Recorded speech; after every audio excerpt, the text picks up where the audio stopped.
You have heard uh, several times that even for the successful implementation of SDG, policy is very important, integration is very important, investment is very much important. That implementation aspects of sustainable development and the goals is extremely important. And you also heard that, unfortunately, we are not in track to meet SDG goals. We are falling behind, which also underscores the fact that our policies need to be more proactive. We have to innovate policies, we have to do more investment, and we have to do more integration. That's why, in my view, the role of policy planning and investment needs are even more important, especially for the fact that we have not been able to meet, we are not in the right track to meet SDG goals. So essentially, if you look at literature, especially the economic literature, they say that we need policies because there are a lot of failures in the system, right? Different kind of failures in the system. That means the society themselves is not able to do the right thing, right? And that happens because one reason is the market failures. There is a market failure happens, and often there is need to correct market failure. That's why policies are needed. Now, what do we mean by the policy failure is that in economics, demand and supply curve intersects, and the point where demand curve and supply curve meets, that is optimal, right, from the economic side, which means that the willingness to demand at certain price and willingness to supply at certain price, this both come together into this equilibrium point E that you see on the screen, right? So that means the economy is operating optimally. So the total surplus, the consumer surplus and producer surplus is maximized, right? But market is not functioning properly. That means demand is suppressed, or there is an oversupply, there is a supply quota, somebody is playing with the information, right? There are a lot of different kind of failure in the market. Asymmetric information distortion. One party has more information than other. Then the demand-supply balance is distorted. There could be uncompetitive behavior in the market, right? There's a monopoly. There could be an oligopoly. There is a cartel. There is a collusion between, big companies. Idea of the free market is that nobody should be able to influence price. Everybody should be a price taker in the market. So price should be determined purely from the introduction of demand and supply, and no single actor or two actors should be able to influence price in order for market to function, right? If that doesn't happen, if there is a monopoly, if there is an oligopoly, if there is cartel formation, in that case, the market system does not perform. Then in that case, we need to correct that. Then we need a policy. Then also the public good. There is the existence of public good. Public goods are the good without clear property rights. For example, clean air is a public good, right? Clean air has no any property rights. Clean air is a public good, and people want to exploit clean air for their private benefits. So private benefits and the social, private costs are private, but the benefits are social. That's why nobody wants to work for the social benefits, right? Then those kind of situations, there is a public good, there is a market, oligopoly, monopoly kind of, carteling kind of situation, or asymmetric information. This will lead into improper allocation of the scarce resources which is available in the economy. From there, some more could have been produced, but now we are not being able to produce. So market isn't operating. So in order to correct that kind of market failure, we need policy. But it's not only the market failure, right? So there is a lot of institutional failures also, but there are different reasons why market failure happens. Existence of externalities, that means negative costs are not covered into the system. Let's say, look at the air pollution. Some company pollute air, but who suffers? Public suffer. So public spend money in the healthcare, right? They have a respiratory disease, they have other things, they spend money, but the polluters do not care about it, right? So this kind of things are called externalities, right? Cost of air pollution by dirty industries, to society is not compensated by, so the price does not reflect the true cost. That's the situation of externality or collective action failure. When there is a public good, there is over exploitation happens, and the people don't want to work together because everybody try to optimize themselves. Now, in order to correct such kind of market failures, who corrects such failures? Society is operating inside, so somebody has to take a lead. That's why the role of governments to devise some kind of policies so as to correct the market. I mean, see, you hear a lot. For example, when big companies wants to merge, they have to take a permission from antitrust regulatory body, right? Even in Thailand, even in US, big companies want to merge together, they have to get a permission from the antitrust regulator. Why? Because government has to regulate that. If the big actors merge together, they might have too much power and they can manipulate the system. So they have to take a permission from the regulatory authorities just to ensure that competition prevails in the market, right? So this kind of things need to be corrected, not to allow the power of few. As I mentioned also that there could be a case of institutional failures. Institutions are there, but institutions are not being able to perform because of the corruption in the system. There is a distortion in the system. There are wrong policies. There is perverse incentives. Incentives are in wrong place. There's a bad management. There's a vested interest. Very strong lobby from a certain group, and sometimes even very unusual cozy relationship between the regulators and who to be regulated, right? So there are lots of reasons why things doesn't happen because of the failure of the institution to really handle the problem. So for the things like market failure, for the things like institutional failures, we need, in order to correct that, we need policies. But government can do a lot of things, right? Now, government can make legislations, government can pass regulations, government can do a direct state provisioning of goods and services, right? I mean, themselves can produce and sell. Government can intervene from the monetary policy perspective. Government can use the fiscal policy instruments. They can manage the price, right? They can do taxes, they can do subsidies, they can do, depreciation allowances. So there are a lot of, fiscal policy instruments are available there for government to intervene.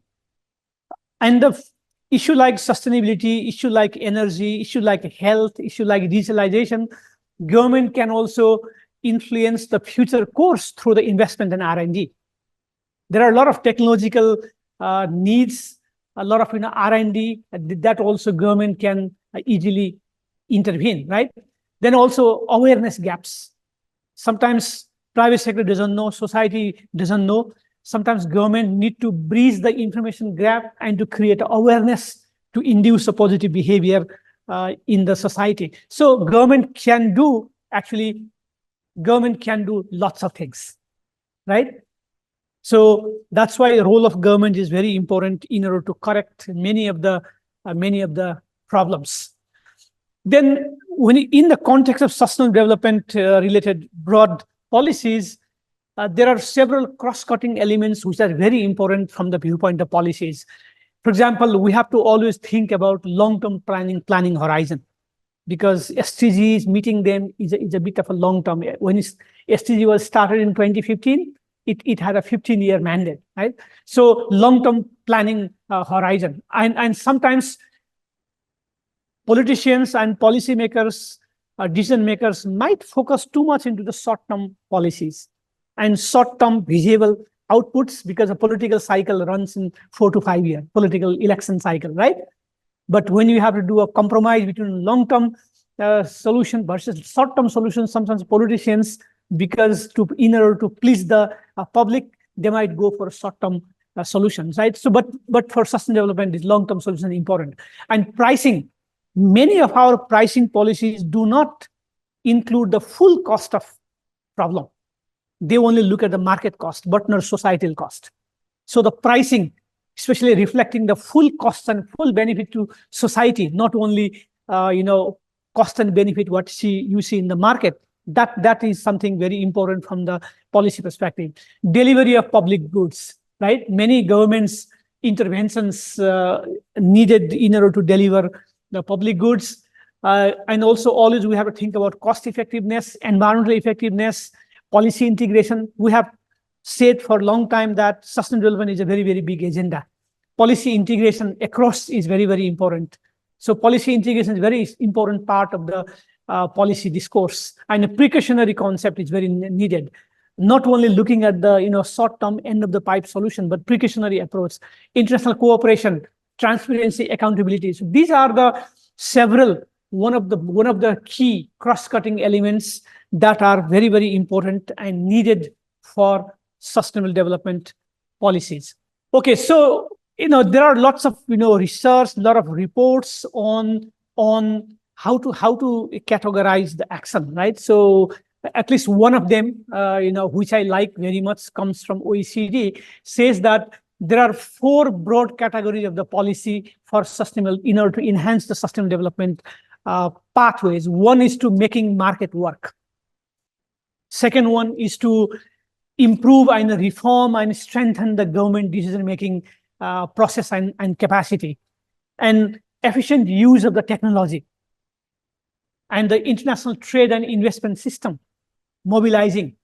These 4 are among many. These 4 are very, very key policies. Now, what do we mean by the making market work, right? So now making market work means we can use the market-based instruments, policy instruments. We could remove the externalities, negative externalities, with the full cost accounting of the problem.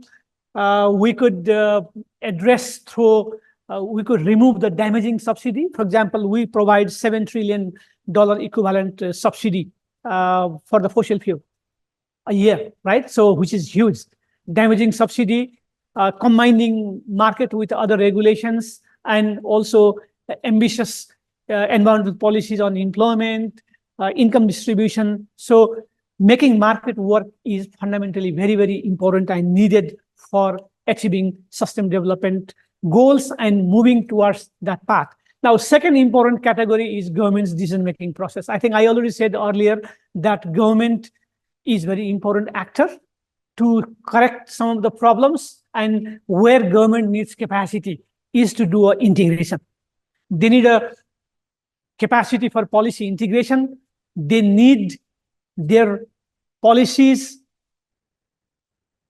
which are evidenced by or based in scientific knowledge-based policies, right? Knowledge is very much important. And also decision makers need to cooperate internationally. Then also they have to have clearly defined, clearly identifiable policy targets, timetable, and the regular review of the progress over the time. Government need to develop capacity to use the efficient use of ICT and some of the emerging technology so that can be benefit from them.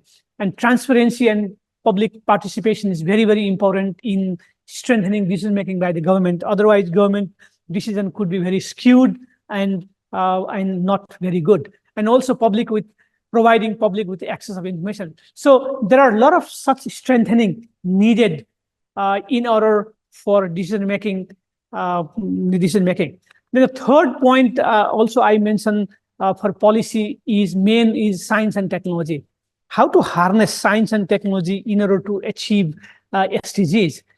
Ability to upscale solutions that work, the technology, the best practice technology, how to diffuse them better, how to innovate new kind of technology, how to set up the standards for technology.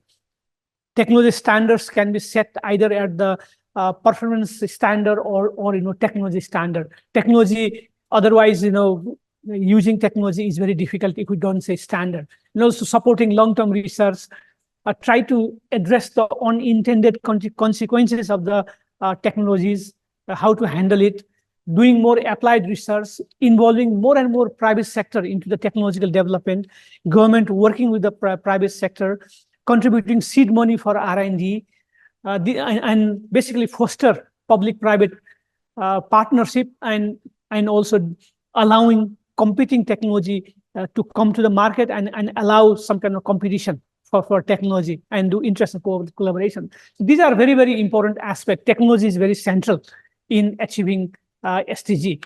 And the fourth one, which was highlighted in this OECD report, is linking with the global economy. Of course, we solve problem locally, but linking with the global economy, because no country is isolated, right?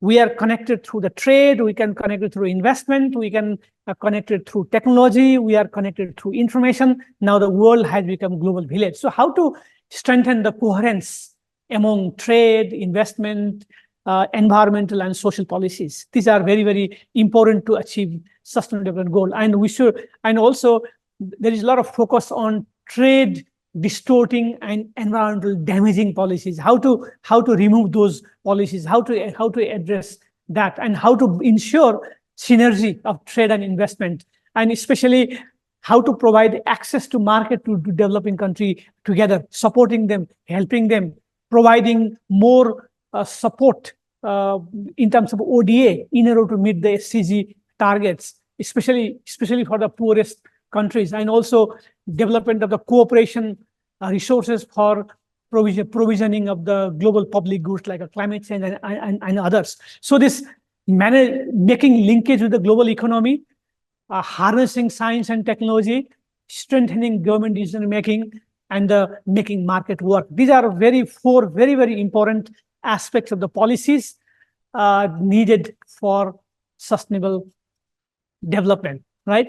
Now this report comes from OECD, right? And it might have a bit more developed countries' point of view, right? Now, if you think from your perspective, what do you think is missing? Like, these 4 points, highlighted in this report, right? Making market work, strengthening decision-making, capacity of government, making science and technology based on the evidence-based and science-based work, and linking with the global systems.